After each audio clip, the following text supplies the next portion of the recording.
Bagaimana langkah yang ditempuh penguasa dalam membentuk sikap, keinginan, atau cita-cita kelas pekerja agar sesuai dengan kepentingan mereka? Dalam bahasa lain, bagaimana agar membuat kaum proletariat memiliki kehendak yang sebenarnya merugikannya dan menguntungkan kelas yang mengeksploitasinya? Pertanyaan tersebut menyiratkan bekerjanya hegemoni yang telah membentuk kesadaran palsu di benak para pekerja.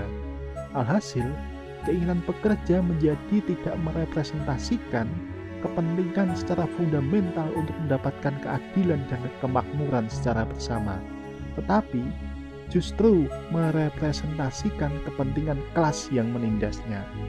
Nah, pada sesi kali ini, kita akan mengulas tentang bagaimana kelas penguasa membangun hegemoninya. Tetapi sebelum itu, jangan lupa subscribe atau follow akun media Tanah Merdeka ya, agar kami tambah semangat lagi untuk membuat konten-konten kritis lainnya. Pada bagian pertama di sesi ini, kita akan membahas tentang kondisi yang membuat Gramsci menggagas teori hegemoni. Hegemoni sebagai teori, perlu kita ketahui bersama, tidak jatuh dari langit, atau tidak lahir dari mimpi siang seorang Antonio Gramsci. Pada saat awal abad ke-20, Antonio Gramsci dihadapkan dengan realitas yang memaksanya untuk berpikir keras. Oleh karena menyangkut sebuah kondisi penting yang didambakan oleh sebagian besar orang, yaitu tentang revolusi. Realitas tersebut berupa perbedaan sikap kaum buruh di Italia dan Rusia ketika merespon adanya krisis ekonomi dan krisis politik. Di Rusia, ketika krisis terjadi dan kaum feodal yang dipimpin oleh Tsar tidak mampu menyelesaikannya dan justru kebijakannya diambil semakin merugikan rakyat, maka kelas pekerja dengan kesadarannya terlibat dalam perjuangan untuk mengembangkan kelas penguasa dan membangun sosialisme. Peristiwa tersebut dikenal dengan revolusi Bolshevik. Akan tetapi di Italia, kondisinya jauh berbeda. Alih-alih memiliki kehendak untuk menumbangkan kapitalisme dan membangun sosialisme, sebagian besar kaum pekerja justru mendukung gerakan fasisme yang dipimpin oleh Benito Mussolini. Fasisme ini adalah ideologi ultranasionalis yang merepresentasikan bentuk kapitalisme yang totaliter. Dukungan dari kelas pekerja Italia membuat gerakan fasisme akhirnya memenangkan pertarungan. Dan setelah mereka berkuasa, gerakan sosialis atau komunis ditumpas habis. Para tokoh sosialis Italia banyak yang diburu, dipersekusi, dibunuh, atau dimasukkan ke jeruji besi. Salah satunya tidak lain adalah Antonio Gramsci. Di dalam penjara, Gramsci kemudian memikirkan mengapa terjadi perbedaan kondisi di Italia dan Rusia yang saling bertolak belakang. Dalam konteks itu, ia mengembangkan apa yang disebut sebagai teori hegemoni.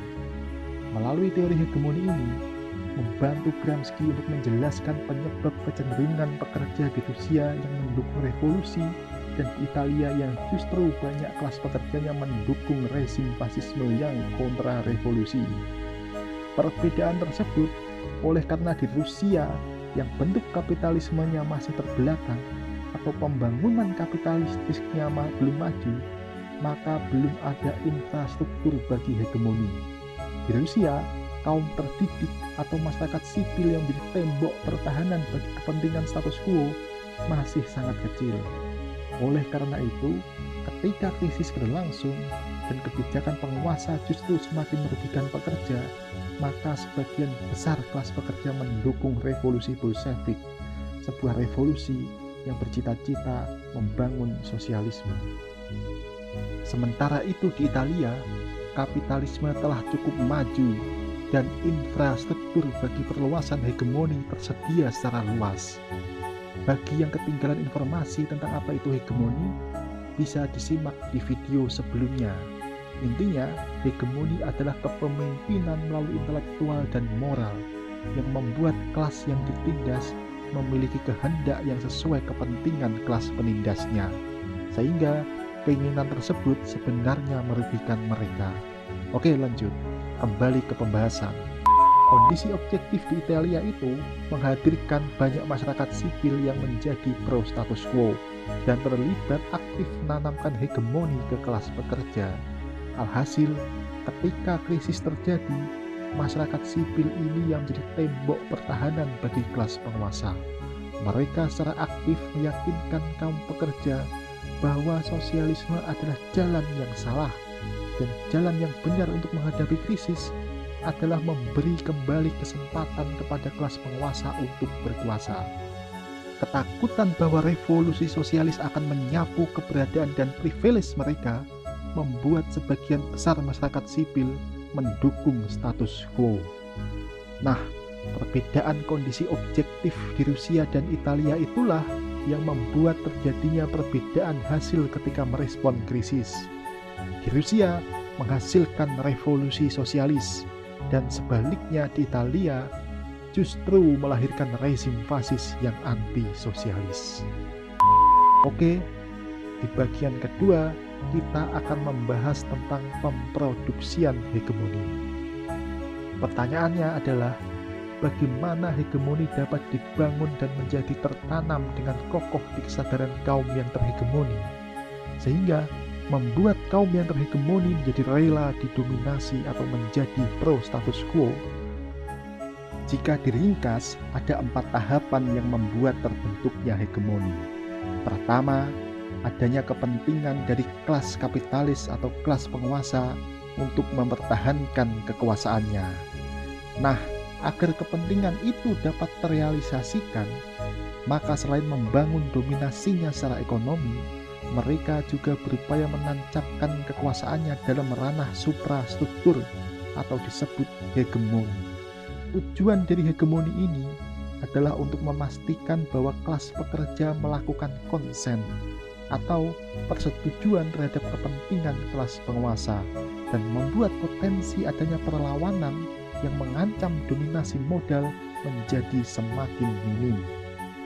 Kedua, kepentingan dari kelas yang dominan ini kemudian berupaya disebarluaskan melalui 2 cara, yaitu melalui masyarakat politik yang berisi aparatus negara dan melalui masyarakat sipil yang berisi masyarakat non-aparatus negara, misalnya lembaga pendidikan, keluarga, lembaga keagamaan, media massa, lingkungan sosial, dan yang lainnya.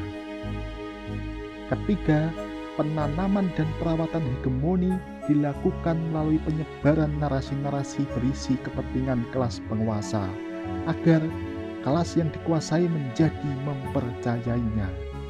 Penyebaran narasi tersebut dilakukan melalui media massa, melalui pendidikan formal, hingga lembaga keagamaan.